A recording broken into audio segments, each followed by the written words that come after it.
Welcome to easy learning English grammar class day 12. ഇന്നത്തെ നമ്മുടെ learning സെക്ഷനിൽ നമ്മൾ മനസ്സിലാക്കുന്നത് ഫ്യൂച്ചർ പെർഫെക്റ്റ് കണ്ടിന്യൂസ് ടെൻസ് ആണ്. എന്താണ് ഫ്യൂച്ചർ പെർഫെക്റ്റ് കണ്ടിന്യൂസ് ടെൻസ് എന്ന് നമുക്ക് നോക്കാം. It is used to describe an action that will have been happening for a duration of time up to a specific point in the future. അതായത് ഒരു പ്രവൃത്തി ഭാവിയിൽ ഒരു സമയത്തേക്കുള്ള കാലയളവിൽ തുടർച്ചയായി നടന്നുകൊണ്ടിരിക്കുന്നതായിരിക്കും എന്ന് സൂചിപ്പിക്കാനാണ് future perfect continuous tense use ചെയ്യുന്നത്. ഇത് നമുക്ക് എക്സാമ്പിൾ ലേൺ ചെയ്യുമ്പോൾ കൂടുതൽ ക്ലാരിറ്റി കിട്ടും. നമുക്കിനി സെൻറ്റൻസും അതിൻ്റെ സ്ട്രക്ചറും മനസ്സിലാക്കാം. Affirmative sentence, negative sentence, interrogative sentence എന്ന 3 ടൈപ്പ് സെൻറ്റൻസും സ്ട്രക്ചറും ഹൈലൈറ്റ് ചെയ്തിട്ടുണ്ട്. സ്ട്രക്ചർ നോക്കാം.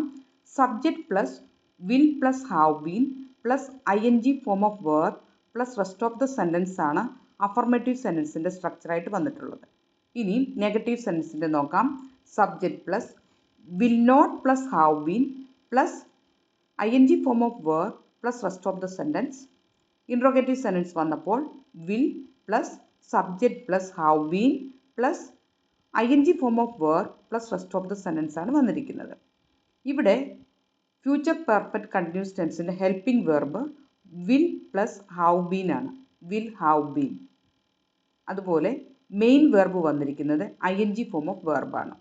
ഇത്രയും മാത്രമേ ഉള്ളൂ നമുക്ക് ഫ്യൂച്ചർ പെർഫെക്റ്റ് കണ്ടിന്യൂസ് ടെൻസിൻ്റെ റൂൾസ് മനസ്സിലാക്കാൻ.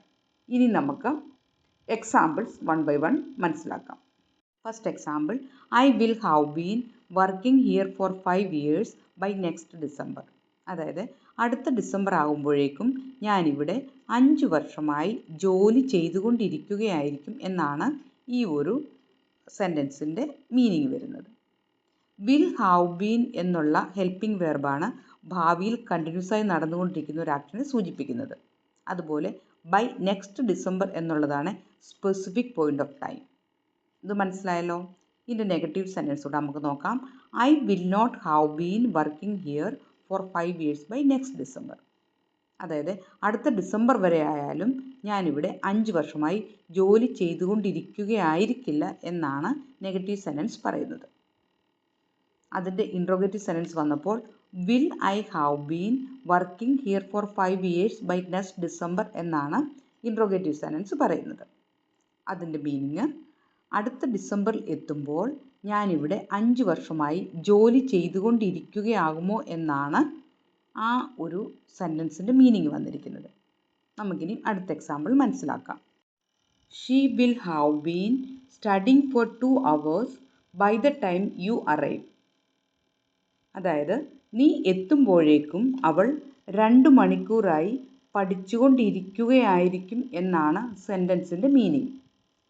വിൽ ഹാവ് ബീൻ എന്നുള്ള ഹെൽപ്പിംഗ് വെർബാണ് ഫ്യൂച്ചറിൽ കണ്ടിന്യൂസ് ആയിട്ട് നടന്നുകൊണ്ടിരിക്കുന്ന ഒരു കാര്യത്തെ സൂചിപ്പിക്കുന്നത്, ഒരു ആക്ഷനെ സൂചിപ്പിക്കുന്നത്.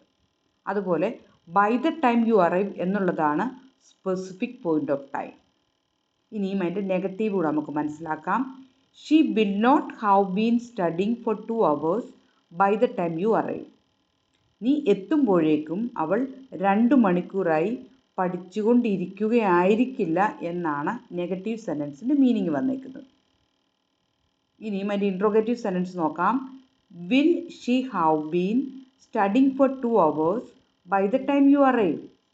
നീ എത്തുമ്പോഴേക്കും അവൾ 2 മണിക്കൂറായി പഠിച്ചുകൊണ്ടിരിക്കുമോ എന്നാണ് ഇൻട്രോഗേറ്റീവ് സെൻറ്റൻസ് ക്വസ്റ്റ്യൻ ഇവിടെ വന്നിരിക്കുന്നത്. അടുത്ത എക്സാമ്പിൾ മനസ്സിലാക്കാം. They will have been practising cricket for a week by the time the match starts.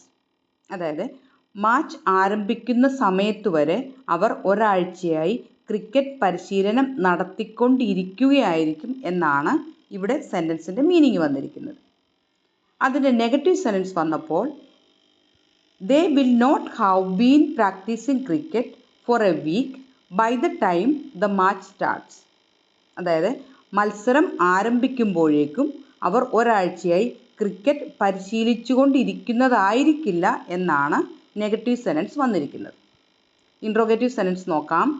Will they have been practising cricket for a week by the time the match starts. അതായത് മത്സരം ആരംഭിക്കുമ്പോഴേക്കും അവർ ഒരാഴ്ചയായി cricket പരിശീലിച്ചുകൊണ്ടിരിക്കുമോ എന്നാണ് ഇവിടെ interrogative sentence വന്നിരിക്കുന്നത്. നമ്മളിപ്പോൾ examples മനസ്സിലാക്കി കഴിഞ്ഞു. ഇപ്പോൾ നിങ്ങൾക്ക് ഫ്യൂച്ചർ പെർഫെക്റ്റ് കണ്ടിന്യൂസ് ടെൻസ് എന്താണെന്ന് കുറേ കൂടെ ക്ലാരിറ്റി കിട്ടിയെന്ന് വിശ്വസിക്കുന്നു. അടുത്തത് എന്താണെന്ന് നോക്കാം. അടുത്തത് കോമൺ ടൈം എക്സ്പ്രഷൻസ് ഏതൊക്കെയാണ് ഫ്യൂച്ചർ പെർഫെക്റ്റ് കണ്ടിന്യൂസ് ടെൻസിൽ യൂസ് ചെയ്യുന്നതെന്നൂടെ മനസ്സിലാക്കാം. ഇവിടെ 2 ടൈം എക്സ്പ്രഷൻസ് കൊടുത്തിട്ടുണ്ട്. ഒന്ന് ഫോർ എന്നുള്ളതും രണ്ടാമത്തേത് ബൈ. അതിൻ്റെ എക്സാമ്പിൾ കൂടെ മനസ്സിലാക്കാം. She will have been studying for 2 hours by 8 PM. അവൾ രാത്രി 8 മണിയാവുമ്പോഴേക്കും 2 മണിക്കൂറായി പഠിച്ചുകൊണ്ടിരിക്കുകയായിരിക്കും എന്നാണ് ഫോർ ചേർത്തുള്ള എക്സാമ്പിൾ വന്നിരിക്കുന്നത്. അടുത്തത് ബൈ ചേർത്ത് എങ്ങനെയാണെന്ന് നോക്കാം. I will have finished this project by 2030. ഞാൻ 2030 കൂടി ഈ പ്രോജക്റ്റ് പൂർത്തിയാക്കിയിട്ടുണ്ടാകും എന്നാണ് ആ ഒരു എക്സാമ്പിൾ പറയുന്നത്. ഇത്രയും കാര്യങ്ങൾ മാത്രമേ ഉള്ളൂ നമുക്ക് ഫ്യൂച്ചർ പെർഫെക്റ്റ് കണ്ടിന്യൂസ് ടെൻസിൽ മനസ്സിലാക്കാൻ വേണ്ടി. ഇതിനകത്ത് നമുക്കൊന്നുകൂടെ ഒന്ന് ബ്രീഫ് ചെയ്യാം. ഹെൽപ്പിംഗ് വെർബ് വരുന്നത് will plus have been, will have been ആണ് വരുന്നത്. അതുപോലെ ഹെൽപ്പിംഗ് വെർബ് എല്ലാ സെൻറ്റൻസിൻ്റെയും എല്ലാ സബ്ജക്റ്റിൻ്റെയും കൂടെ ഒന്ന് മാത്രമേ ഉള്ളൂ. അതിനകത്ത് ചേഞ്ചസ് ഒന്നും തന്നെ ഇല്ല. Main verb ING form of വെർബാണ് വരുന്നത്. അതും എല്ലാ സെൻറ്റൻസിൻ്റെയും എല്ലാ സബ്ജക്റ്റിൻ്റെയും കൂടെ ഒരുപോലെ തന്നെയാണ് വരുന്നത്. അതിന് വ്യത്യാസമൊന്നുമില്ല. ഇത്രയും മാത്രമാണ് നമുക്ക് ഫ്യൂച്ചർ പെർഫെക്റ്റ് കണ്ടിന്യൂസ് ടെൻസിൽ മനസ്സിലാക്കാനുള്ളത്. ഇതോടുകൂടി നമ്മുടെ ഈ ഒരു ചെറിയ ലേണിംഗ് സെഷൻ ഇവിടെ വൈൻഡപ്പ് ചെയ്യുന്നു. പുതിയൊരു ലേണിംഗ് വീഡിയോയുമായിട്ട് നമുക്ക് ഉടനെ കാണാം. Till then bye.